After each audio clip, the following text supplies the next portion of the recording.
হে তরুণ যুবকেরা, হে আমার বন্ধুরা, শুনে রেখে দিন বাবা, জেনে রেখে দেন হে মুসলমান, আল্লাহর নবী পৃথিবীর জমিনে আসার 50 দিন আগের ঘটনা কোরআন মাজিদে সূরা ফিল অবতীর্ণ হয়েছে। সূরা ফিল আপনারা পড়েছেন বাবা। হে জওয়ান যুবকেরা, হে আমার মুরব্বিয়ানেরা, ইয়ামানের একজন বাদশা নাম হলো আব্রাহা। আপনারা জানেন, এ ওয়াজ আমি করব না ভাই আমার। আব্রাহা বাদশার ঘটনা আপনাদের জানা আছে।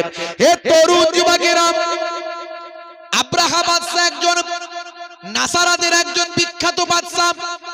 সে মক্কার উপর ঈর্ষান্বিত হয়ে নিজের দেশেতে ইয়ামানে একটা ভাই আমার ঘর তৈরি করলো, রত্ন খচিত স্বর্ণ রৌপ্য বিভিন্ন অলংকার দিয়ে একটা ভাই আমার ঘর তৈরি করলাম। এই ঘরটা তৈরি করে বললাম, হে দেশের মানুষেরা, হে বিদেশের মানুষেরা, ঘোষণা করে দাও, চারিদিকে জানিয়ে দাও, আর কাবা ঘরে তওয়াফ করতে যাওয়ার প্রয়োজন নাই, তার থেকে ভালো ঘর ইয়ামানে তৈরি করেছি, এখানে তোমরা এসে তওয়াফ করো, জিয়ারত করো। হে তরুণ যুবকেরা, হে আমার মুরব্বিয়ানেরা, এই রত্ন খচিত ঘরটা বিশাল সুন্দর করে তৈরি করলাম বাদশা আব্রাহা। আব্রাহার লাইফ হিস্টরি আমি বলতে যাচ্ছি না, অনেক বড় ঘটনা, সেদিকে যাব না। হে তরুণ যুবকেরা, এমন সময় দেখতে পাওয়া যায় কাবা ঘরের মর্যাদা হযরত ইব্রাহিম নবীর থেকে শুরু করে হযরত আদম নবী থেকে শুরু করে কাবা ঘরের মর্যাদা অনেক। কাবা ঘর পৃথিবীর প্রথম ঘর, ফারিস্তারা প্রথম তৈরি করেছে কাবা ঘর। আর কাবা ঘরটা যেমন দেখতে, ঠিক তার উপরে ভাই আমার তরুণ যুবকেরা, আমার মুরব্বিয়ানেরা, আসমানের উপরে আমার আল্লাহ বাইতুল মামুর তৈরি করেছেন, ফারিস্তাদের ইবাদতের ঘর। ফারিস্তারা সেই ঘরের চারিদিকে প্রদক্ষিণ করে। ষষ্ঠ আসমানে, সপ্তম আসমানে এই ঘরটা তৈরি করা হয়েছে। হে জওয়ান যুবকেরা, ফারিস্তারা একবার সেখানে প্রদক্ষিণ করার, তওয়াফ করার চান্স পায়, আর জীবনে সে কখনো চান্স পায় না। সর্বক্ষণ ফারিস্তারা এমন ভাবে সে ঘরটা তওয়াফ করছে, ঠিক তার তলাতে একদম সেম দেখতে একই স্টাইল। মানুষের জন্য আমার আল্লাহ ফারিস্তাদের যে ঘরটা বানালেন, সেই ঘরটার নাম হলো মসজিদুল হারাম। সে ঘরটা কি বলি আমরা? কাবা শরীফ।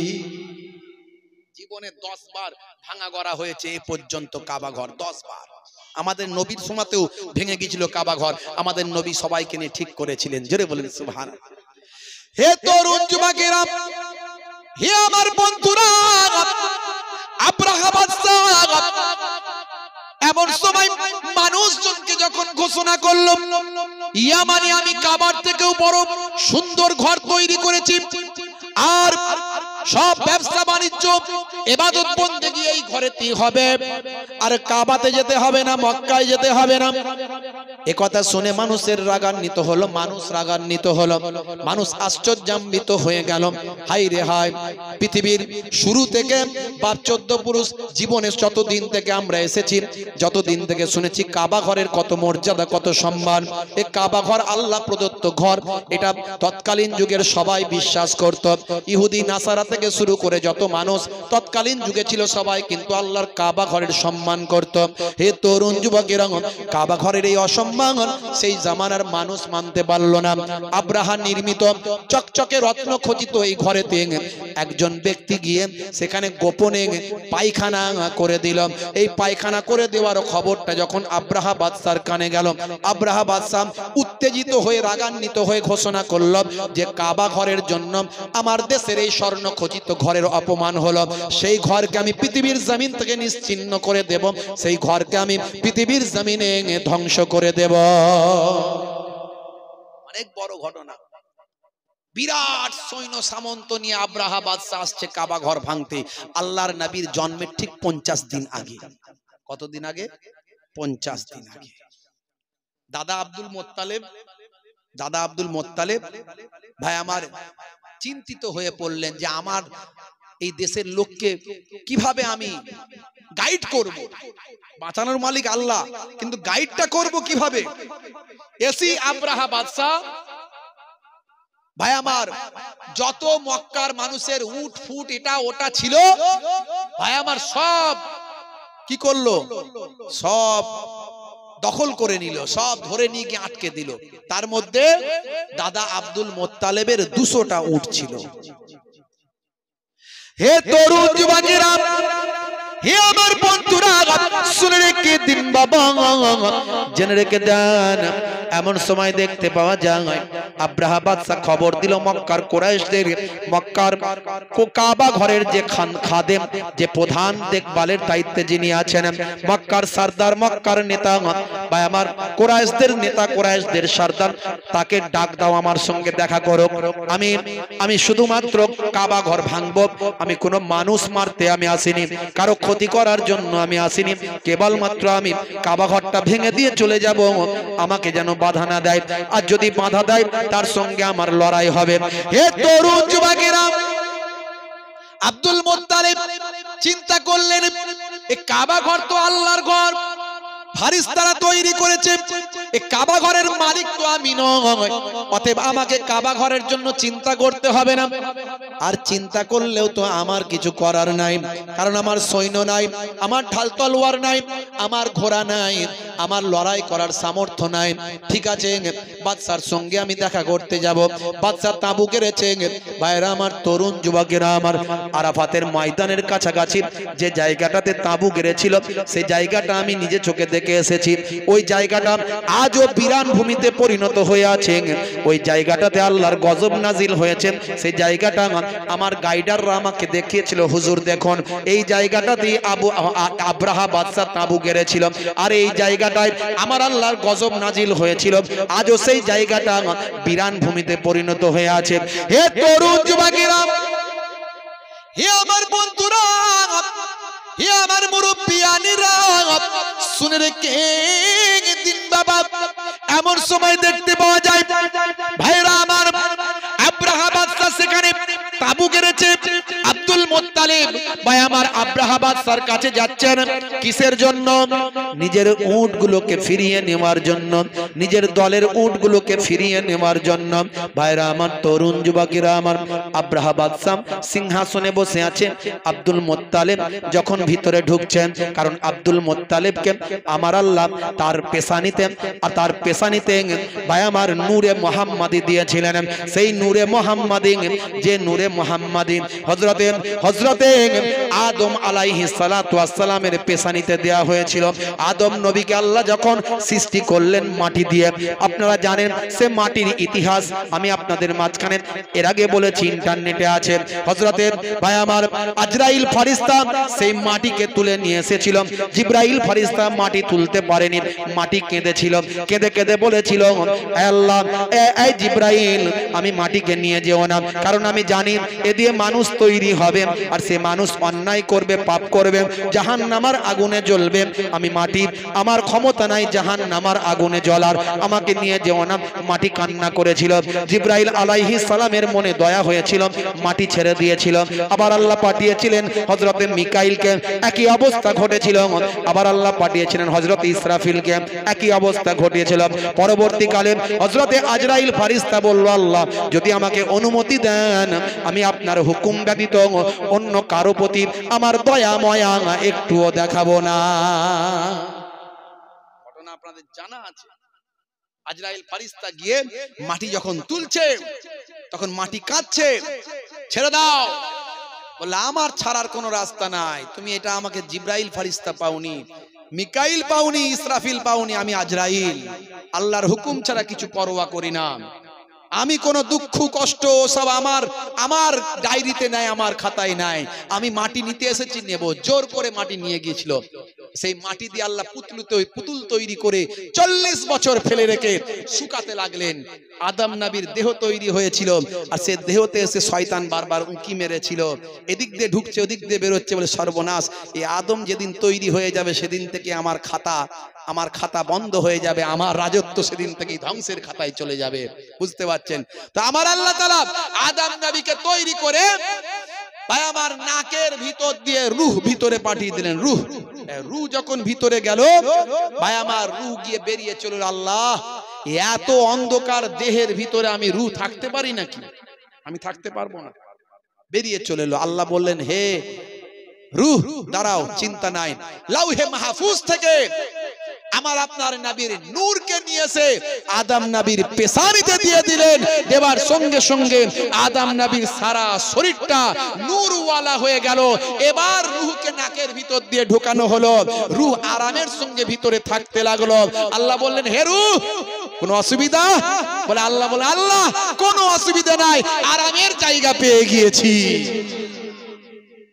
সেই রূহ আদম নবী থেকে চলে গেল শীষ নবী, সেখান থেকে চলে গেল আস্তে আস্তে রাফতা বারাফতা ইব্রাহিম নবী, ইব্রাহিম নবী থেকে চলে এলো ইসমাইল নবী, সেইখান থেকে রাফতা বারাফতা চলতে চলতে চলতে চলতে ভাই আমার আপনার নবীর কাছে আসার আগে আব্দুল মুত্তালিব, আব্দুল মুত্তালিব থেকে এসে হাজির হলো আব্দুল্লাহ, আব্দুল্লাহ থেকে আমার আপনার দয়ার নবী পাকের কাছে সেই রূহ মুনতাকিল হয়ে চলে এলো। জোরে বলুন সুবহানাল্লাহ।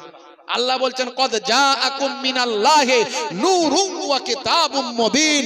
হে দুনিয়ার মানুষ, আমি তোমাদের কাছে পাঠিয়েছি একটা নূর এবং একটা প্রকাশ্য কিতাব। সমস্ত মুফাসসিরিনরা একমত যে কিতাবুম মুবিন মানে আল কোরআন, আর নূর কথার অর্থ হলো নূরে মুহাম্মাদি। জোরে বলুন সুবহানাল্লাহ। এক শ্রেণীর মানুষ নূর কথার ব্যাখ্যা অন্যদিকে নিয়ে যায়, নূর কথার মানে, নূর কথার ব্যাখ্যা অন্যদিকে নিয়ে যায়, নূরে মুহাম্মাদি মানতে চায় না। বুঝতে পারছেন? এই ওলামাদের মধ্যে, আলেমদের ভিতরে দুটো ভাগ। একটা হলো হুসাইনি পন্থী আলেম, ইমাম হুসাইন রাদিয়াল্লাহু তাআলা আনহুর দলেতে যারা ছিলেন তাকে ভালোবেসেছেন, আহলে বায়াতকে ভালোবেসেছেন, পয়গম্বরদের ভালোবেসেছেন, নবীকে ভালোবেসেছেন, আউলিয়ায়ে কেরামদের ভালোবেসেছেন, আহলে বায়াতকে ভালোবেসেছেন। হুসাইন পন্থী আলেম। আরেকদিকে আলেম যারা ছিল তৎকালীন যুগে, যারা এজিদকে সমর্থন করেছিল, এজিদের দলে ছিল এমন আলেম, এমন হাফেজ, এমন দাড়িওয়ালা নামাজি ছিল যারা নবী খানদানের প্রতি মহাব্বত ছিল না, যারা আহলে বায়াতের প্রতি মহাব্বত ছিল না, সেই তাদের খানদানের খানদান আজও আছে।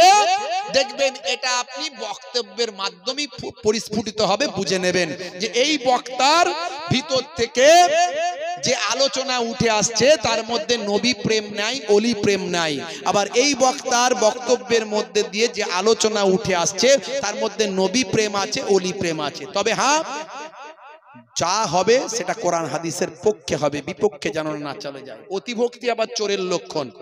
এমন ভালোবাসতে গেল পীরকে, ভালোবেসে পীরের কবরে গিয়ে কড়াকড়ি করে টোরে দিয়ে ধুল ফুল খেয়ে ধুলো টুলো মেখে পানি টানি খেয়ে ভাই আমার কবরে গিয়ে মাথা পাতা ঠুকে ঠাকে দিয়ে বলছে, বাবা পীর সাহেব রক্ষে করো, আমাকে ছেলে দাও, কারবার দাও। শিরক হয়ে গেল। অতিভক্তি চোরের লক্ষণ। মাই ইউশরিক বিল্লাহি ফাকাদ হারামাল্লাহু আলাইহিল জান্নাহ। শিরককারীর জন্য জান্নাত চিরতরে আল্লাহ হারাম করে দেন। হে তরুণ যুবকেরা, সেই নবীকে আল্লাহ নূর বানিয়েছিলেন। হে জওয়ান যুবকেরা, হযরত আব্দুল মুত্তালিবের পেশানিতে সেই নূরটা ছিল। যখন আব্দুল মুত্তালিব ভাই আমার তাঁবুর ভিতর ঢুকলেন, তাঁবুর গেটেতে যখন পা দিয়েছে, হযরত আব্দুল মুত্তালিবের চেহারাখানা দেখে বাদশা আব্রাহাম সম্মান করতে বাধ্য হয়েছে, সিংহাসনে বসিয়েছে এবং আব্দুল মুত্তালিবের কথাখানা মেনে নিতে বাধ্য হয়েছে। আব্দুল মুত্তালিবকে বললেন, হে মক্কার প্রধান, আমি ভেবেছিলাম আপনি হয়তো বলবেন যে কাবা ঘর না ভেঙে চলে যাওয়ার জন্য, কিন্তু আপনি তো অন্য কথা বলছেন। আপনি বলছেন যে আমার উটগুলো ফেরত দাও। তা আপনার উট সব ফেরত দিলাম, আপনার দলের লোকের উট সব ফেরত দিয়ে দিলাম, যা কিছু হাইজ্যাক করা হয়েছে সব দিয়ে দিলাম। তো আপনি তো বলতে পারতেন কাবা ঘর না ভেঙে চলে যাওয়ার জন্য, এটা কেন বললেন না? বলছে, দেখুন, কাবা ঘরের মালিক তো আমি নয়, কাবা ঘরের মালিক আল্লাহ। আল্লাহর ঘর কিভাবে বাঁচাবেন আল্লাহই জানেন। জোরে হবে না? হে তরুণ যুবকেরা, হযরত আব্দুল মুত্তালিব ফিরে এলেন কাবা ঘরে। কাবা ঘরের গিলাফ ধরে, কাবা ঘরের চৌকাঠের সামনে দাঁড়িয়ে, কাবা ঘরের গিলাফ ধরে, দরজা ধরে হযরত আব্দুল মুত্তালিব কাঁদতে লাগলেন, আয় আল্লাহ, এ আমার মাবুদ, আমার স্রষ্টা, তোমার ঘর তুমি রক্ষা করো, আমি তো রক্ষা করার মালিক নয়। আমার উটগুলো ফেরত দিয়েছেন, তোমার ঘর ভাঙতে এসেছেন, এখন তোমার ঘর তুমি রক্ষা করো। ঝরঝর করে কাঁদতে লাগলেন। হে তরুণ যুবকেরা, হে আমার মুরব্বিয়ানেরা, হে মুসলমান, তখন পূর্ব দিক থেকে একটা অন্ধকার মেঘ যেন নেমে আসছে। আসলে সেটা মেঘ নয় ভাই আমার, মেঘের মতো অন্ধকার মনে হচ্ছে আসছে ভাই আমার। পাখি ঝাঁকে ঝাঁকে পাখি, তাদের পায়েতে দুই পায়ে দুটো আগুনের বম, আর মুখেতে একটা আগুনের বম, তিনটে আগুনের বম নিয়ে তারা আসছে বাবা। হে তরুণ যুবকেরা, সে আগুনে তাদের শরীর পুড়ে যায় না, কিন্তু আব্রাহা বাদশার লোক লস্কর যারা কাবা ঘর ভাঙতে আসছিল ভাই আমার, ওই আরাফাতের ময়দানের কাছাকাছি জায়গা, সেখানে তারা অবস্থান করেছিল। তাদের উপর যখন নিক্ষেপ করা শুরু করলাম ভাই আমার, যার মাথার উপর পড়তে লাগলো তার সারা শরীরটা গলে ভাই আমার মোমের মতো গলে স্তূপ হয়ে গেল, জমিনে একটা পুটলির মতো হয়ে গেল, সারা শরীরগুলো অস্ত ভাই আমার সারা শরীরটা ধ্বংস হয়ে গেল। আমার আল্লাহ তাআলা এই ঘটনা কোরআন মাজিদে উল্লেখ করেছেন। এই ঘটনা মাত্র আল্লাহর নবীর আগমনের 50 দিন আগের ঘটনা।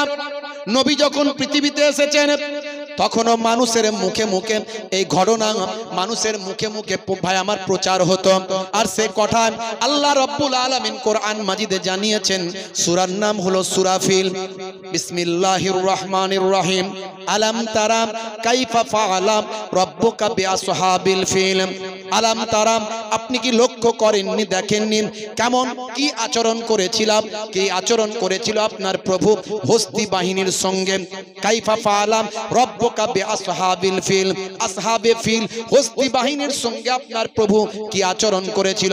আলাম ইয়াজআল কায়দাহুম ফি তাদলিল ওয়া আরসালা আলাইহিম তায়রান আবাবিল।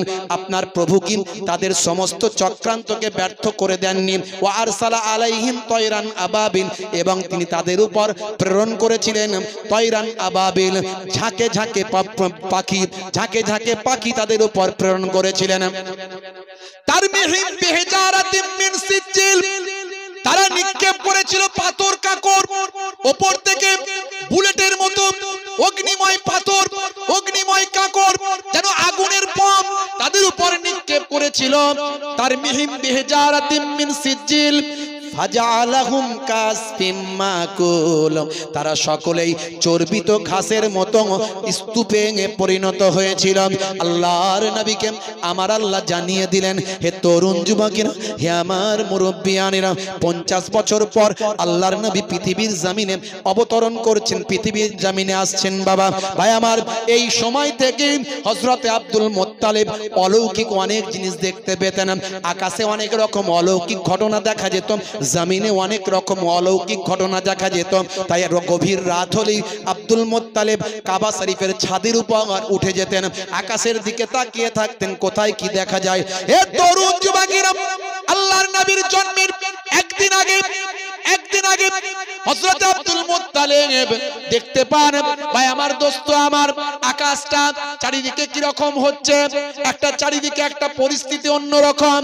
ভাইরা আমার, তরুণ যুবকেরা, আব্দুল মুত্তালিব প্রত্যেকদিন রাতের বেলা গভীর রাত্রিতে সবাই যখন নিঝুম কাবা ঘরের উপরে উঠে আকাশের দিকে তাকিয়ে থাকতেন। যেদিন আল্লাহর নবীর জন্ম হয়েছে বাবা, পৃথিবীর জমিনে আগমন করেছেন, সেই দিন আব্দুল মুত্তালিব দেখলেন, ভাই আমার দোস্ত আমার, পশ্চিম দিকটা পূর্ব দিকটা ভাই আমার আকাশটা আলোয় আলোকিত হয়ে গেছে, সারা পৃথিবীটা একটা দিন হয়ে গেছে, একটা জ্যোতির্ময় হয়ে গেছে। আব্দুল মুত্তালিব অবাক হয়ে গেল ভাই আমার, তিনি বুঝতে পারলেন এই আলোর ছোটা জমিন থেকে আকাশে যাচ্ছে, জমিন থেকে এত আলো আকাশে বের হচ্ছে, আকাশটা আলোয় আলোকিত হয়ে গেছে। হে তরুণ যুবকেরা, আব্দুল মুত্তালিব চিন্তা করলেন কিছু একটা ঘটনা ঘটছে। সঙ্গে সঙ্গে কাবা ঘরের উপর থেকে নিচের দিকে নেমে আসলেন, সিঁড়ি দিয়ে যখন নামছেন বাবা, ভাই আমার একটা ভূমিকম্প লক্ষ্য করছেন, যেন জমিনটা ভূমিকম্পে কাঁপতে লাগলো, থরথর করে যেন জমিনটা কাঁপছে। কাবা শরীফ থেকে যখন নেমে আসছেন ভাই আমার, দেখতে পেলেন কাবা ঘরের ভিতরে বড় বড় যে সমস্ত খোদাগুলো রাখা হয়েছিল, লাত বালাত জামানাত, বিভিন্ন খোদাগুলো রাখা হয়েছিল, অটোমেটিক এই ভূমিকম্পে সব থরথর করে কাঁপতে কাঁপতে জমিনে পড়ে সেগুলো চুরমার হয়ে যাচ্ছে, ভেঙে যাচ্ছে। আব্দুল মুত্তালিব বুঝতে পারছেন একটা অলৌকিক ঘটনা নিশ্চয় ঘটছে, আকাশটা আলোকিত হয়েছে, নিশ্চয় এটা মক্কার কোনো ঘর থেকে আলোটা বের হয়ে আসছে। ভালো করে নিচে নেমে আসলেন, জমিনের দিকে তাকিয়ে দেখলেন আলোর ছটাটা কোনখান থেকে বের হচ্ছে। দেখেন এটার অন্য কারো ঘর নয়, এটা তো আমার সেই নিজের ঘর, যে ঘরেতে আম্মা জান আমিনা যে ঘরে আছে।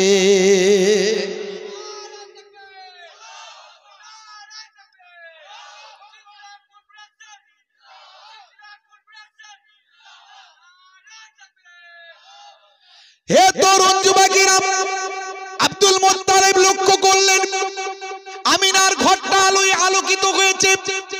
আমিনার ঘরেতে একটা নূর নেমে এসেছে, সেই নূরটার অন্য কিছু নয়, আমিনার ঘরটা নূর নূর হয়ে গেছে, আমিনার ঘরটা নূরওয়ালা হয়ে গেছে। সেই নূরটার অন্য কিছু নয়, সেই নূরটা হলো নূরে মুহাম্মাদি।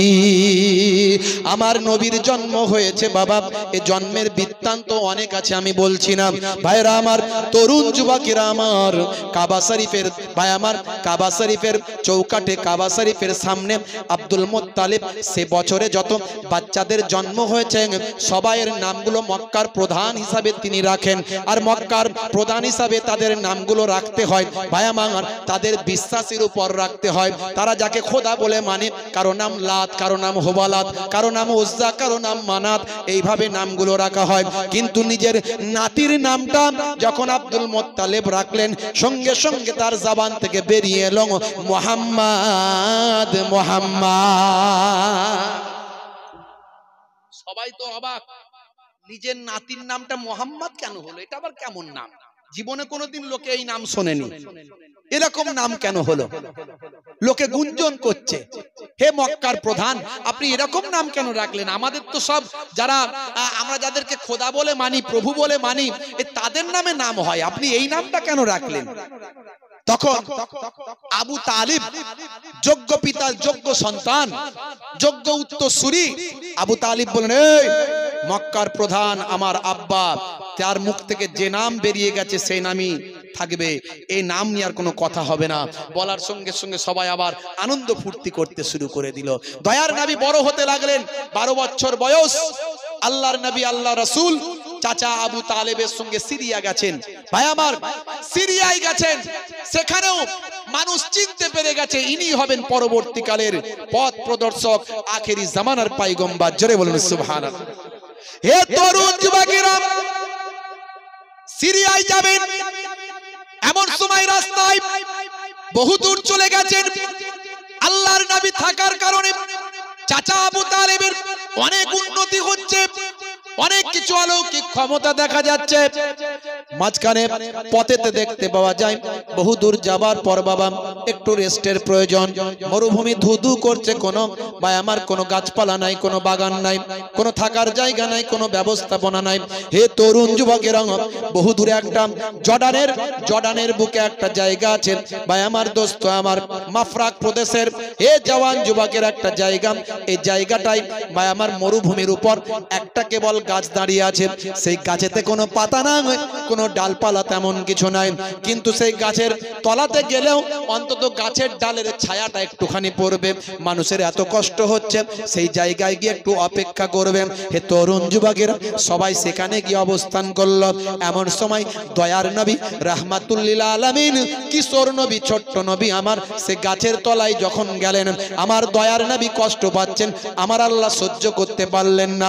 সেই সময় ওই গাছেতে ডালপালা অটোমেটিক তৎক্ষণাৎ আমার আল্লাহ ভরপুর করে দিলেন। হে তরুণ যুবকেরা, আজও জর্ডানের জমিনে সেই গাছ দাঁড়িয়ে আছে। যেভাবে আল্লাহর নবীকে ছায়া দিয়েছিল, সেইভাবে 1450 বছর ধরে আজও ছায়া দিয়ে আসছে। মানুষ সেটাকে ঘিরে দিয়েছে। এই গাছটাকেই বলা হয় সাহাবী গাছ। সাহাবী গাছ আজও জর্ডানের জমিনে দাঁড়িয়ে আছে। নাসারাতের একজন পণ্ডিত বুঝতে পেরেছিলেন যে ইনি হবেন আখিরি জামানার পয়গম্বর, জগতের শেষ নবী। নাসারাতের পণ্ডিত ভাই আমার বুহাইরা সেই সময় বলে বলেছিলেন, হে তরুণ যুবকেরা, হে আমার মুরব্বিয়ানেরা, শুনে রেখে দিন বাবা।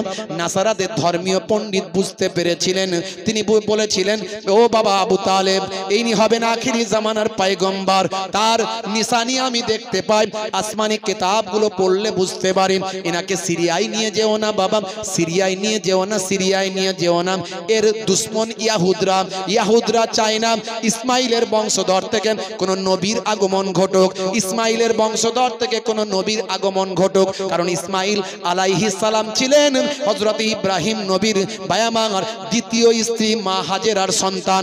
মা হাজেরা যে ছিল অন্যের দাসী, যাকে ইব্রাহিম নবীকে দেয়া হয়েছিল, ইব্রাহিম নবী সন্তান না হওয়ার কারণে মা হাজেরাকে বিবাহ করেছিলেন মা সারা আলাইহিস সালামের নির্দেশনায় এবং অনুমতিতে। হে তরুণ যুবকেরা, এটা ইয়াহুদরা মেনে নিতে পারেনি। কারণ ইয়াহুদরা মনে করে যে হযরতে হাজেরাকে দাসী মনে করে, দাসীর ঘর থেকে নবীর আগমন হবে, এটা কখনো ইয়াহুদরা মেনে নিতে পারে না। তাই একে এই মানুষটা, এই যে বাচ্চাটা, ইনি হবেন আখিরি জামানার পয়গম্বর। ইয়াহুদরা চক্রান্ত করছে, সর্বদা খুঁজে বেড়াচ্ছে।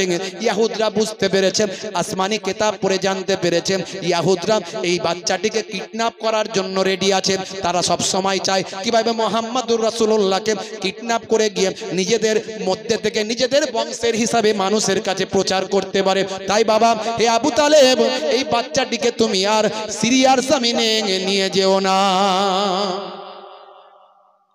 আল্লাহর নবীকে নিয়ে চাচা আবু তালেব মাঝ রাস্তা থেকে ফিরে আসছেন।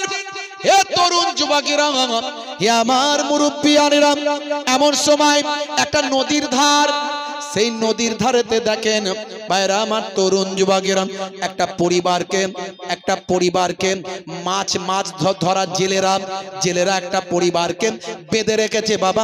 তাদেরকে বলি দেওয়া হবে, হত্যা করা হবে। তাদের ধারণা, ভাই আমার, দোস্ত আমার, এই পরিবারটিকে যদি বলি দেওয়া হয়, হত্যা করা হয়, তাহলে তাদের মাছ ধরা নাকি বেড়ে যাবে। এটা কুসংস্কার আছে না নাই?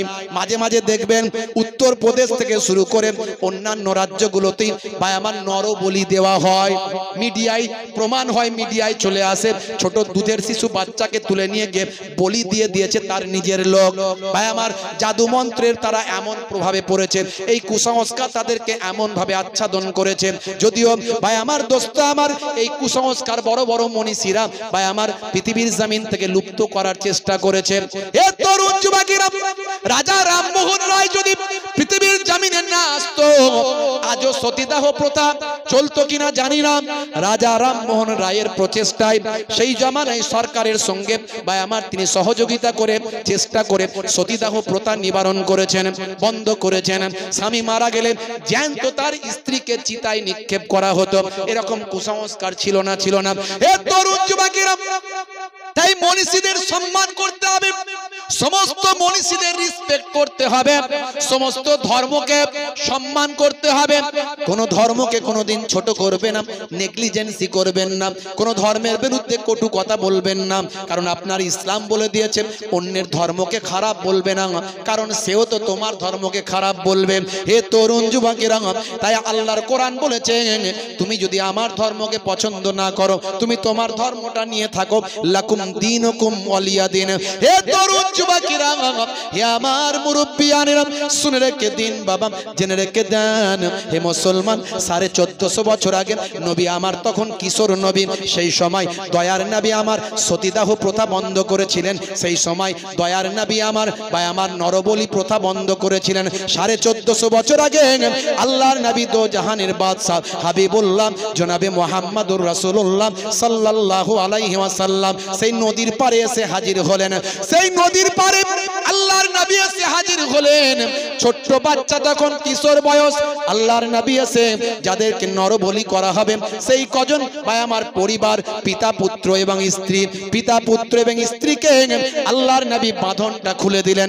এমন সময় জেলেরা বলল, কি করছো বাবা, ছেলে কি করছো, এই কেন খুলছো, তোমাকে শাস্তি দেওয়া হবে। আল্লাহর নবী বললেন, চিন্তা করো না, তোমরা যে নিয়ত করে তোমরা মাছ ধরছো, এদের নরবলি দিলে তোমাদের নাকি মাছ বেশি হবে। না, না না, দেখো দেখো আমি এদেরকে খুলে দিলাম, আল্লাহর কুদরতি ক্ষমতা এখনই দেখতে পাবে। বলার সঙ্গে সঙ্গে সমুদ্রে এমন একটা ঝড় এলো, এমন একটা ঢেউ এলো, সেই ঢেউতে সব থরথর করে কাঁপতে লাগলো। সব যত তাদের উপাসনা গৃহ ছিল, যত তাদের ভাই আমার খোদা বানানো ছিল, যে খোদার পায়েতে বলি দেওয়া হবে, সে খোদাটা ভেঙে থরথর করে জমিনে পড়ে গেল। এমনকি যত মাছ ছিল সব মাছ আড়াতে ভেসে আসলো। হে জওয়ান যুবকেরা, আল্লাহর নবী ছোট্ট বয়স, কিশোর বয়স, সেই সময় বললেন, দেখলে তো তোমরা এই বাচ্চাদের, এই মানুষগুলোকে ছেড়ে দিলে, আমি ছেড়ে দিলাম, এরই জন্য আল্লাহর কুদরত হলো, দয়া হলো। দেখো তোমাদের মাছ আর কষ্ট করে ধরতে হলো না, জমিনে অটোমেটিক মাছ এসে গেল। ছোট্ট বয়সে, কিশোর বয়সে আমার নবী নরবলি প্রথা বন্ধ করেছেন। জোরে বলুন সুবহানাল্লাহ। বুঝতে পারছেন আমার নবী যে নবী হবেন তার নমুনা অনেক আগে থেকে। কত কথা বলবো, লম্বা চওড়া নয়। হে তরুণ যুবকেরা, হে আমার বন্ধুরা, শুনে রেখে দিন বাবা, সেই নবী ছোট্ট বয়স থেকে মানুষের মাঝখানে দিনের প্রচার করতে লাগলেন, ভালো ভালো কাজগুলো করতে লাগলেন, মানুষকে হেদায়েতের বাণী দিতে লাগলেন। হে বান্দারা শুনে রেখে দাও, জেনে রেখে দাও, যুদ্ধ করো না, মারপিট করো না, দাঙ্গা হাঙ্গামা করো না, অশান্তি করো না, খুন খারাপি করো না। তৎকালীন যুগে অন্যায় অবিচারে মানুষ লিপ্ত ছিল, আল্লাহর নবী সমস্ত অন্যায় অত্যাচার বন্ধ করেছিলেন। হে তরুণ যুবকেরা, হে আমার বন্ধুরা, দয়ার নবী আমার মানুষকে হেদায়েতের আলো দেখাতে লাগলেন। মক্কার বুকে সমস্ত অন্যায় অত্যাচার পাপাচার বন্ধ করলেন। আবু জাহিল হেদায়েত হলো না, আবু লাহাব হেদায়েত হলো না, কিন্তু হযরতে আবু বকর সিদ্দিক, হযরতে ওমর ফারুক আল্লাহর নবীর কথাতে হেদায়েত প্রাপ্ত হয়ে যায়। ফাযাক্কির ফাইন্না যিকরা তানফাউল মুমিনিন। হে নবী, আপনি ওয়াজ করতে থাকুন, আপনার ওয়াজ মুমিনদের উপকারে লাগবে। You keep telling, believers will benefit. আপনি বিশ্বাসীরা আপনার কথাই বেনিফিট হবে। জোরে বলুন সুবহানাল্লাহ। মুসলমান, আমার আপনার নবী হেদায়েতের বাণী দিয়েছিলেন। আমি অনেক ওয়াজ করেছি, ইন্টারনেটে গেলে পাবেন 20-25 হাজার বক্তব্য আছে, পাবেন। হ্যাঁ, নবী এসে কি কি ওয়াজ করেছিলেন। হ্যাঁ, প্রথমেই বলেছিলেন আগে রোল নাম্বার ঠিক করো। নবী আগে ইমানদার বানিয়েছেন, হ্যাঁ, আর তারপরেই বলেছেন নবী ইবাদত করো। দুটো, ইমানদার হতে হবে, তারপরে ইবাদত। ইবাদত গুলোর মধ্যে নবী বললেন, কি বললেন বাবা, সবচেয়ে বড় ইবাদত হলো নামাজ। আফজালুল ইবাদাতে ইবাদাতুস সালাত, সবচেয়ে বড় ইবাদত হলো নামাজ। ইন্না সলাতা তানহা আনিল ফাহশাই ওয়াল মুনকার, নিশ্চয় নামাজ তোমাকে অশ্লীলতা ও অন্যায় থেকে দূরে সরিয়ে দেবে। ওয়াকিমুস সলাত ওয়া আতুজ যাকাত ওয়া আরকাউ মা'আর রাকিন, সালাতটা আদায় করো, যাকাতটা প্রদান করো, রুকুকারীদের সঙ্গে রুকুটা করো। হে তরুণ যুবকেরা, হে আমার বন্ধুরা, যে বান্দা নামাজ ছেড়ে দিল, আমান তারাকাহা ফাকাদ হাদামাদ্দিন, সে আল্লাহর দ্বীনকে ধ্বংস করলো। মান আকামাহা ফাকাদ আকামাদ্দিন, যে নামাজকে কায়েম করলো সে আল্লাহর দ্বীনকে কায়েম করলো। তাই নামাজ ছেড়ে দেবেন না। মুয়াজ্জিন যখন আজান দেয় হাইয়া আলাস সালাম, মুসলমানের ছেলে বলে এবার পাঁচতলাতে পালাম। কেন রে ভাই? মুয়াজ্জিন আজান দিয়েছে তাই। যদি দেখতে পায় তাহলে বলবে ঝন্টু নামাজ পড়বি আয়। তাই তাড়াতাড়ি বাস বাগানের ঝাড়ে গিয়ে ফ্রি ফায়ার আর পাবজি চালায়, চায়ের দোকানে বসে বসে ক্যারাম খেলে সময় কাটায়, তাস খেলে জুয়া খেলে সময় কাটায়। কিন্তু নামাজে গিয়ে নামাজটা পড়লে আল্লাহর সঙ্গে মোলাকাত হবে, দোয়াটা কবুল হবে, এটা সে করে নাই। আছে না নাই? আমার নানা জান ছোট হুজুর কেবলা সারাটা জীবন নামাজের দাওয়াত দিয়েছেন, কথা ঠিক না ভুল? শত শত মাদ্রাসা, হাজার হাজার মাদ্রাসা, মসজিদ, জলসা কায়েম করেছেন। সবচেয়ে বেশি ওয়াজ করতেন নানাজান ছোট হুজুর কেবলা। মাঝে মাঝে রেগে গিয়ে বলতেন, কি দিয়ে বোঝাও বাবা, ছুরা আর কোদাল দিয়ে বোঝাবো? আল্লাহর ওলি ছিলেন তারা, বুঝতে পারছেন? আমার দাদাজান পিন্নগরী হুজুর পীর কেবলা, তিনি বলতেন বাবা দিনে রাতে 24 ঘন্টায় 23 ঘন্টা বিভিন্ন কাজ নিয়ে থাকো, 1 ঘন্টা নামাজে দাও। 12 মিনিট করে সময় দিলে 5 12 60, 1 ঘন্টা নামাজে দিলে আমার আল্লাহ তোমার 23 ঘন্টা সাকসেসফুল করে দেবেন। মুয়াজ্জিন আজান দেয়, হাইয়া আলাস সালাহ, এসো নামাজের দিকে এসো। নামাজের দিকে এলে কি হবে? আল্লাহ বলছেন হে মুয়াজ্জিন বলে দাও কি লাভ হবে। মুয়াজ্জিন বলছেন হাইয়া আলাল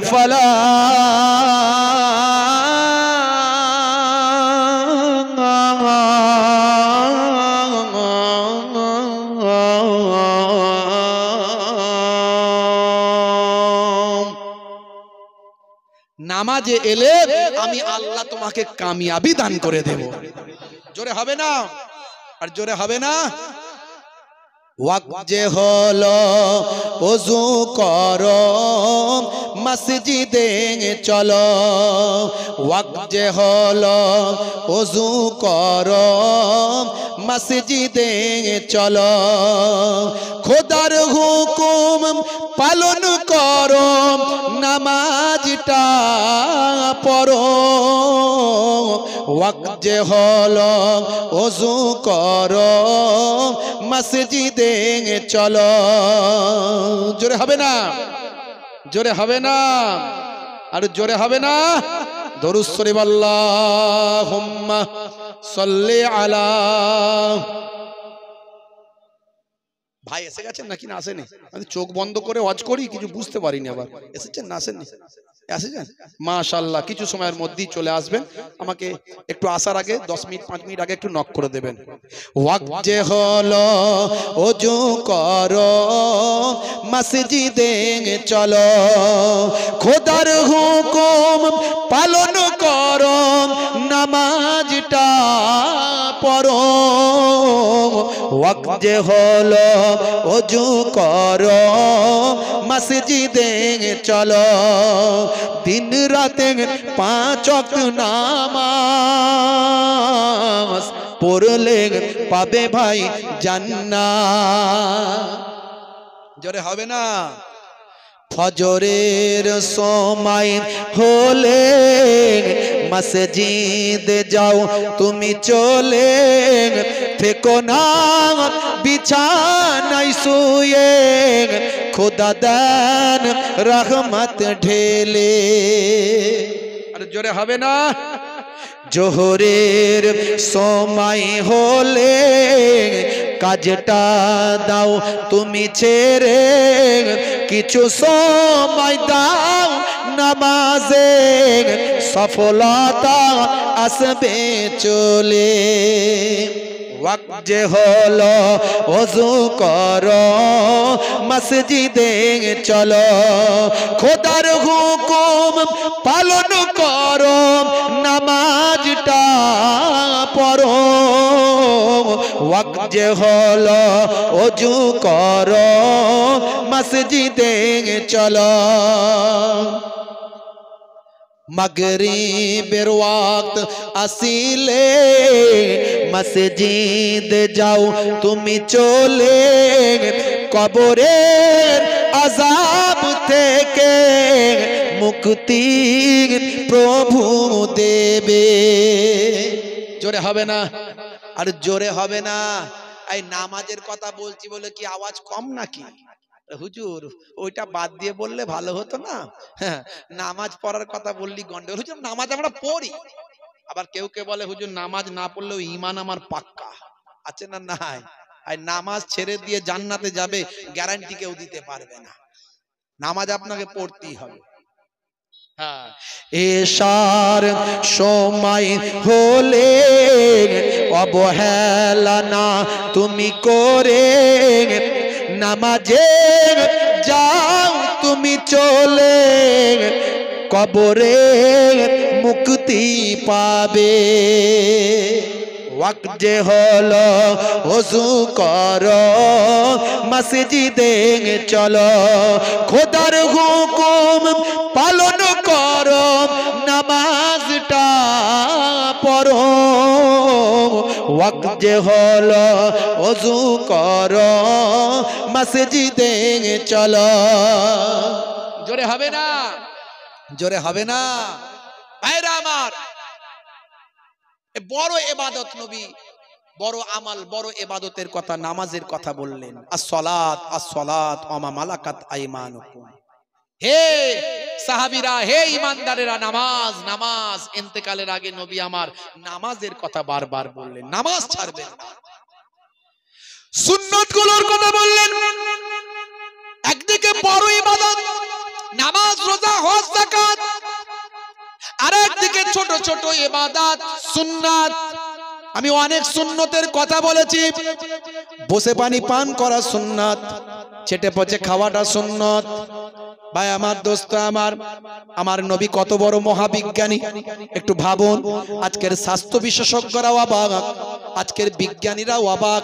কেসিয়াস কেলে টাইসন, হ্যারি মিলার, ভাই আমার Gary Miller, Hanuman, Michael Jackson থেকে শুরু করে পৃথিবী বিখ্যাত বিখ্যাত ব্যক্তিরা আজকে দয়ার নবীর শিষ্য কেন, তারা আজকে অবাক। হাই রে হাই, হে তরুণ যুবকেরা, 1450 বছর আগে দয়ার নবী বললেন, যখন তোমরা ঘুমাতে যাবে তোমরা আলোটা বন্ধ করে দেবে। যখন ঘুমাবে লাইট বন্ধ করবে। কোরআন মাজিদেও বলা হয়েছে, সূরার নাম সূরা নাবা, আয়াত নাম্বার হলো 10। এই 10 নাম্বার আয়াতে আমার আল্লাহ বলছেন, ওয়াজআলনাল লাইলা লিবাসা। আমার আল্লাহ বলছেন, রাতকে আমি লেবাস করে দিয়েছি, তোমাদের জন্য পোশাক করে বানিয়েছি। জোরে বলুন সুবহানাল্লাহ। হে তরুণ যুবকেরা, হে আমার মুরব্বিয়ানেরা, লেবাস পোশাক যেন শরীরের সঙ্গে আঁকড়ে থাকে, লেগে থাকে, আমি রাতকে তোমাদের সঙ্গে লাগিয়ে রাখার জন্য সৃষ্টি করেছি। হে জওয়ান যুবকেরা, এই আয়াত দ্বারা প্রমাণ হয় রাতের বেলা অন্ধকারকে আচ্ছাদন করো, অন্ধকারকে শরীরের সঙ্গে লাগিয়ে নাও। তার মানে রাতটাই তুমি যখন ঘুমাবে তখন অন্ধকার করে দাও। এই আয়াত দ্বারা এটা ব্যাখ্যা আছে। আরো অনেকে অনেক ব্যাখ্যা দিয়েছেন বাবা। হে তরুণ যুবকেরা, আর শুধু তাই নয়, আল্লাহর নবী হাদিসের মধ্যে ডাইরেক্ট বলেছেন, যখন তোমরা ঘুমাবে আলোটা বন্ধ করবে। 1450 বছর আগে আল্লাহর নবী এই হাদিসটা বললেন। কোরআন মাজিদ 1450 বছর আগে পৃথিবীর জমিনের মানুষকে বলল, যখন তোমরা রাত্রে বেলা ঘুমাবে তোমাদের লেবাস করে নেবে, পোশাক করে নেবে তোমাদের রাতকে। হে জওয়ান যুবকেরা, শরীরের সঙ্গে লেপটে নেবে, যেমন অন্ধকারে আচ্ছন্ন করে নেবে। ভাইরা আমার, আজকের স্বাস্থ্য বিশেষজ্ঞরা বলেন, ঘুমিয়ে যাওয়ার 2 ঘন্টা পর মাথার পেছন দিক থেকে একটা হরমোন নিঃসৃত হয়। এই হরমোনটার নাম হলো মেলাটোনিন। হরমোনটার নাম কি? মেলাটোনিন। 5 ধরনের হরমোন মাথা থেকে বের হয়, ব্রেন থেকে 5 ধরনের হরমোন বের হয়। আমাদের শরীরে ক্যান্সার হয়, অনেকের শরীরে ক্যান্সার হয়। ক্যান্সারটা কেন হয় জানেন? কোষের অস্বাভাবিক বৃদ্ধি হলে ক্যান্সার হয়, তখন রে মেরে ঠিক করতে হয়। আর ক্যান্সার হলে লোকে বলে নো অ্যানসার। কথা ঠিক না ভুল? অথচ ক্যান্সারের ওষুধ আল্লাহ দিয়ে দিয়েছেন। হে তরুণ যুবকেরা, স্বাভাবিক বৃদ্ধি হলে অসুবিধা নাই, অস্বাভাবিক বৃদ্ধি হলেই ক্যান্সার হয়। আর ক্যান্সারের মেন ঔষধ হলো মাথার পেছন সাইড থেকে একটা হরমোন বের হয়, যে হরমোনটার নাম হলো মেলাটোনিন। আরো অনেক ওষুধ আছে আল্লাহ দিয়েছেন শরীরের মধ্যে, এটা একটা। এটা ক্যান্সার প্রতিরোধক হরমোন মেলাটোনিন। হে তরুণ যুবকেরা, স্বাস্থ্য বিশেষজ্ঞরা বলছেন, মানুষ যদি ঘুমিয়ে যায়, ঘুমের পরে অন্তত 2 ঘন্টা বেঘোর ভাবে ঘুমানোর পরে চোখ যদি বুঝতে পারে কোনো আলো জ্বলছে না, চোখ তখন ব্রেনকে ইন্ডিকেট করে, হে ব্রেন এবার মেলাটোনিনটা বের করে দাও। ব্রেন তখন মেলাটোনিন হরমোনটা সাপ্লাই দেয়। সেই মেলাটোনিন হরমোনটা রক্তের সঙ্গে মিশে গিয়ে ক্যান্সার প্রতিরোধ করতে সহযোগিতা করে। জোরে হবে না? জোরে হবে না? তাহলে রাতের বেলা লাইট বন্ধ করে দেবেন, নবীর নির্দেশ মানা হলো। আর নবী যা বলেছেন সবের মধ্যে বিজ্ঞান, বাস্তবতা। যাদের ভিতরে সুন্নত পাওয়া যায় তারা কেউ পথহারা হয় না। রাসূলের পথে যারা চলে দুনিয়ায়, বাতিলের বাধা তারা মানে না। জোরে হবে না? জোরে হবে না? নিশীত রজনীতে সেজদাতে যায়, হুসাইন তাদের নিয়ে ভাবনাতে রয়। বিপদের মাঝে তারা যতই পড়ুক, বিপদের মাঝে তারা যতই পড়ুক রাসূলের তরিকা ছাড়ে না। যাদের ভিতরে সুন্নত পাওয়া যায় তারা কেউ পথহারা হয় না। রাসূলের পথে যারা চলে দুনিয়ায় বাতিলের বাধা তারা মানে না। জোরে হবে না, জোরে হবে না। স্বামী স্ত্রীর প্রেম করবেন রাসূলের সুন্নাত। হুজুর আবার কেমন আজ হচ্ছে, প্রেম করলে সুন্নাত? হ্যাঁ, মাঝে মাঝে স্ত্রীর প্রশংসা করবেন, কই গো ফুলটুসির মা তোমাকে দেখতে খুব সুন্দর লাগছে, বলেছেন কোনোদিন? যাদের বিয়ে হয়েছে বলেছেন? হ্যাঁ, কোনোদিন বলে না। কিরাম কিরাম তোমার ফ্যাকাসে ফ্যাকাসে লাগছে, দেখতে ভালো লাগে না কিরাম? আর ভালো লাগবে কি করে? বিয়ের আগে খুব ভালো লাগছে, বিয়ের পরে আর ভালো লাগে না। প্রেম তো শাহরুখ খানের কাছ থেকে শিখেছে না, সলমান খানের ভক্ত। হ্যাঁ, হাতে বালা, কানে দুল, মাথার পেছনে লম্বা ছুচালো চুল, এইদিক থেকে চেচে ফাঁক, ওদিক থেকে ফাঁক, ওপরটা ঢাকা, সেইখান থেকে চুলটাকে তুলে কাকাতুয়ার মাথায় ঝুটি, পেছনে নিয়ে এসে গিট মেরে খ্যাক্সিয়ালি পালাই ছুটি। গরু বাছুর দাঁড়িয়ে আছে, ঘুঘু পাখি ডাকছে কাছে, তাহলে কালারিং করেছে আবার, বলছে দেখ কেমন লাগে। কি রে ভাই, এ কেমন চুলের স্টাইল, মেয়েদের মতো ছাঁট মেরেছিস কেন? তুই বুঝবি কি করে, তুই নিউ মডেলে আছিস? শাহরুখ খানের নিউ ভার্সন। উনি সর্বনাশ। মুসলমানের ছেলে, হাই রে হাই, মুসলমানের ছেলে দেখবেন হাতে সব ব্রেসলেট লাগাচ্ছে, ব্রেসলেট হাতে লাগাচ্ছে, বড় বড় সেই সলমান খানের স্টাইলে ভাই আমার ওই চেন লাগাচ্ছে, চেন। হ্যাঁ, খালি নায়ক নায়ক ভাব, নায়িকার অভাব। কঠিন পরিস্থিতি। হাই রে হাই, এরা নামাজ পড়বে, রাত দিন শুধু ফ্রি ফায়ার আর পাবজি চালাচ্ছে, গুলি আর শেষ হয়নি, বুঝতে পারছেন? কোমর বেঁকে যাওয়ার খাপ, তো গুলি করা বন্ধ করেনি। রাতের বেলা ঘরে শুয়ে ভাই আমার শীতকাল কম্বল ঢুকিয়ে দিয়ে মাথায় উপর চাপিয়ে দিয়ে সেখানেও চালিয়ে যাচ্ছে। টিচার লোক তো, বুঝতে পারছেন? একদিন দেখছে একটা ছেলে ঘুমাচ্ছে, ক্লাসের মধ্যে পড়াচ্ছি, ঘুমাচ্ছে। এই বেটা ঘুমাচ্ছিস কেন? স্যার হুজুর একটু, কি রে ফ্রি ফায়ার খেলিস নাকি? মাথা নিচু কর। কত রাত পর্যন্ত খেলেছিস? রাত্রে 3টে। সর্বনাশ করেছে, তোর আখের ঝরঝরে হয়ে গেল, আখের বরবাদ হয়ে গেল, ভবিষ্যৎ অন্ধকার। ভাইরা আমার, এর আগেও বলেছিলাম হারাম, আজও বলে যাচ্ছি হারাম। যারা free fire, PUBG, online game, এই মোবাইলে বিভিন্ন রকম গেম দেখবেন শাহরুখ খান অ্যাড করছে, সলমান খান অ্যাড করছে। কোথায় আদানি আম্বানি, ভাই আমার মুকেশ আম্বানি, তার বউ নীতা আম্বানি, তার ছেলে অনন্ত আম্বানি, সে বলছে আমার বিয়ের খুশিতে এই গেমটা ছাড়া হলো, খেললি এত টাকা। বাপ রে বাপ। সচিন টেন্ডুলকার একজন ভালো খেলোয়াড় ছিল, আজও খেলোয়াড় আছে, তার সম্মান আছে, সেও দেখছি অ্যাড করছে, বলছে এই গেমটা খেললে অনেক ইনকাম। বুঝতে পারছেন? লাইফকে শেষ করে দিচ্ছে পাইপ দিয়ে, একদম আখের বরবাদ। মনে রাখবেন, ইসলামে গেম হলো হারাম। এই সমস্ত অনলাইন গেম যেগুলো নেশা করে দেয়, নেশা ইসলামে হারাম। এগুলো ভাই আমার যে খরচগুলো হচ্ছে, এগুলো সব অতিরঞ্জিত খরচ, এগুলো সব অপচয় খরচ। কোরআন মাজিদ বলেছে, আল্লাহ রাব্বুল আলামিন জানিয়েছেন, ইন্নাল মুবাজ্জিরিনা কানু ইখওয়ানা শায়াতিন। অপচয় খরচাকারী হলো শয়তানের ভাই। যারা এই অপচয়, ইন্টারনেট খরচা, অপচয় সময়ের খরচা, মোবাইলের খরচা, চার্জ খরচা, অপচয় পয়সা খরচা, বুদ্ধি খরচা, বিবেক খরচা, ভাই আমার এই অপচয় করছে, শিক্ষা থেকে চ্যুত হচ্ছে, শিক্ষাচ্যুত, পিতামাতার অবাধ্য, কাজ কারবার চ্যুত।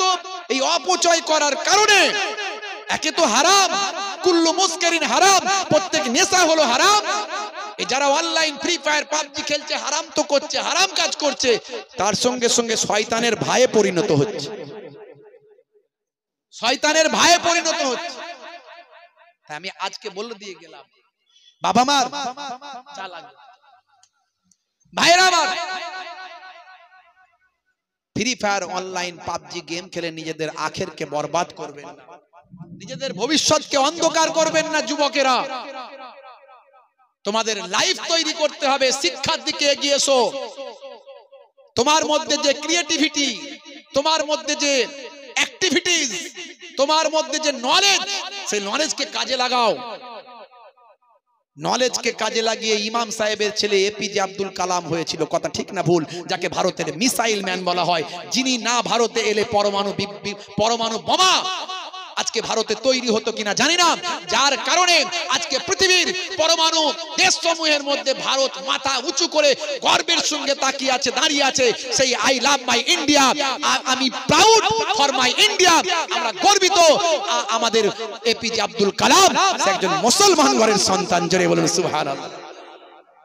তোমার মধ্যে সে ক্রিয়েটিভিটি অ্যাক্টিভিটিস আছে, তুমি শিক্ষার দিকে নলেজটাকে এগিয়ে নিয়ে যাও। ভাইরা আমার, মুসলমান, আমার নবীর সুন্নত গুলোকে মেনে চলার চেষ্টা করো। আপনার স্ত্রীর সঙ্গে প্রেমালাপ করবেন নবীর সুন্নত, স্ত্রীর প্রশংসা করবেন, ছোট ছোট কাজগুলো করবেন স্ত্রীর সঙ্গে, খুঁটিনাটি কাজগুলো করে দেবেন মাঝে মাঝে সময় পেলে, মাঝে মাঝে ঘরটা ঝাড়ু দেবেন, মাঝে মাঝে ঘরটা ঝাড়ু দেবেন। হে আমার ইসলামী ভাই, হে আমার ইসলামী ভাই, হে আমার ইসলামী ভাই, হে আমার ইসলামী ভাই, চলো চলে যাই দূর মদিনায়। হে আমার ইসলামী ভাই, হে আমার ইসলামী ভাই, হে আমার ইসলামী ভাই। আল্লাহুম্মা সাল্লি আলা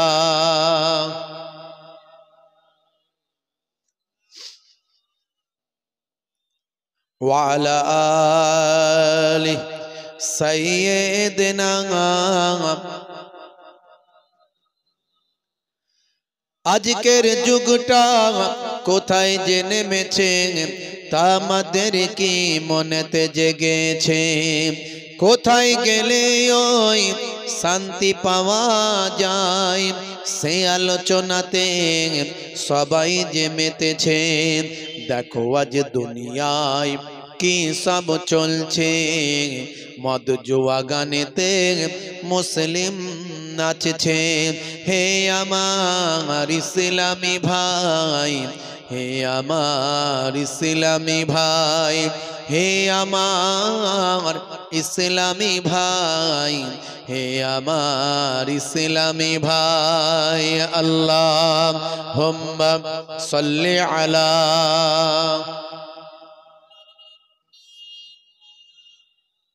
ওয়া আলা আলিহি।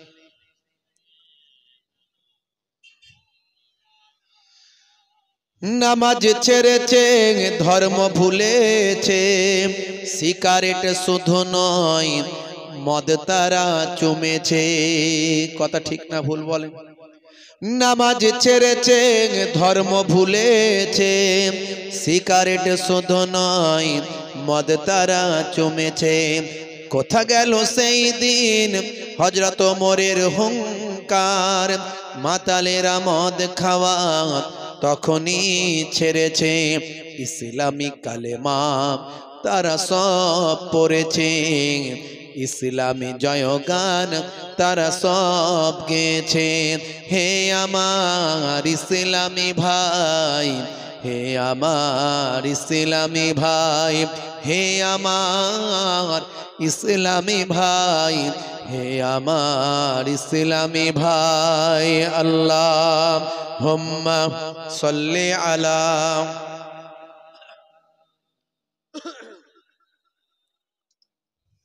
ওয়া আলা আলিহি।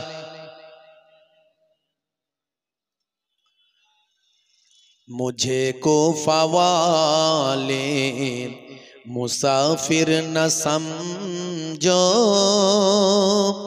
मैं आया नहीं हूँ बुलाया गया हूँ। मुझे कोफा वालों मुसाफिर न समझो, मैं आया नहीं हूँ बुलाया गया हूँ। अल्लाहुम्मा सल्ली अला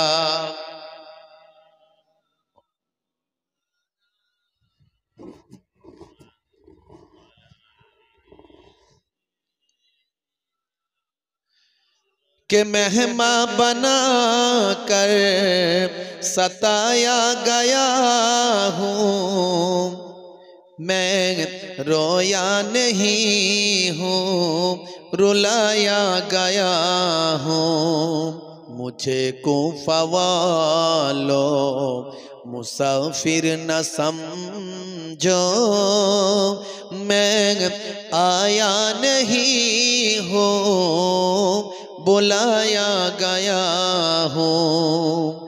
कि मेहमा बना कर सताया गया हूँ, मैं रोया नहीं हूँ रुलाया गया हूँ। अल्लाहुम्मा सल्ली अला व अला आलि।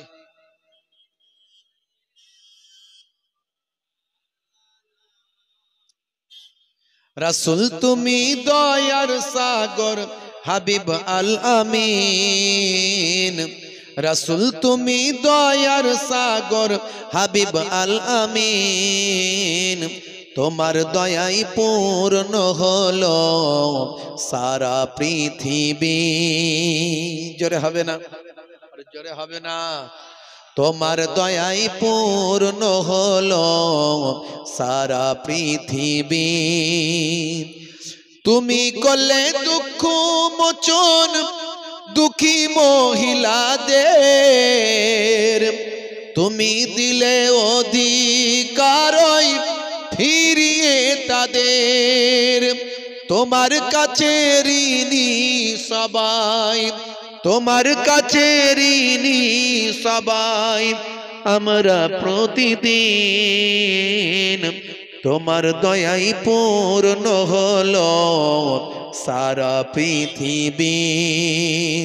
তোমার দয়াই পূর্ণ হলো সারা পৃথিবী। আল্লাহুম্মা সাল্লি আলা ওয়া আলা আলি। তাড়াতাড়ি করো ভাই, ঠিক আছে। আমাকে ডেকে নাও নবী দো জাহান, আমি যে তোমার গো মদিনার গোলাম। জোরে হবে না? জোরে হবে না? আমাকে ডেকে নাও নবী দো জাহান, আমি যে তোমার গো মদিনার গোলাম। তোমারই নামটা মনেতে এঁকেছি, তোমারই ফুল দিয়ে মালা গেঁথেছি। তোমারই নামটা মনেতে এঁকেছি, তোমারই ফুল দিয়ে মালা গেঁথেছি। তোমারই ইশকে আমি যে ডুবেছি, তোমারই সাফাত আমি যে চেয়েছি। জোরে হবে না? আমাকে ডেকে নাও নবী দো জাহান, আমি যে তোমার গো মদিনার গোলাম। আল্লাহুম্মা সাল্লি আলা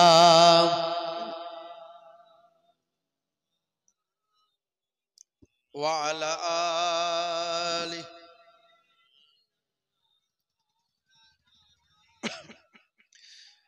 তুমি যে এ ধরাই নিয়ে এলে শান্তি, লাখো কোটি হৃদয়ে পেল যে প্রশান্তি।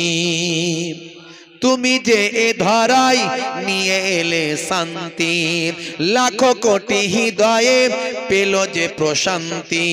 তোমারই নামেতে কলম ধরেছি, তোমারই নাত আমি কণ্ঠে গেয়েছি।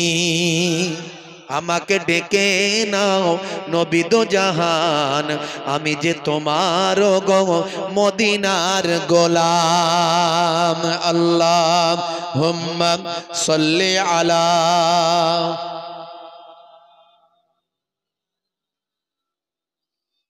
ওয়া আলা আলি সাইয়্যিদিনা।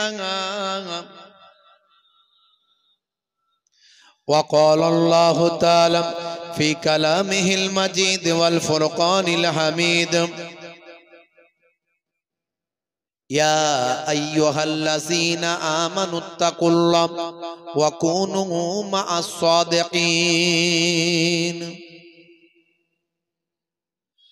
وقال الله تعالى أيضا في كتابه مخبرا ولنبلونكم بشيء من الخوف والجوع ونقص من الأموال والأنفس والثمرات وبشر الصابرين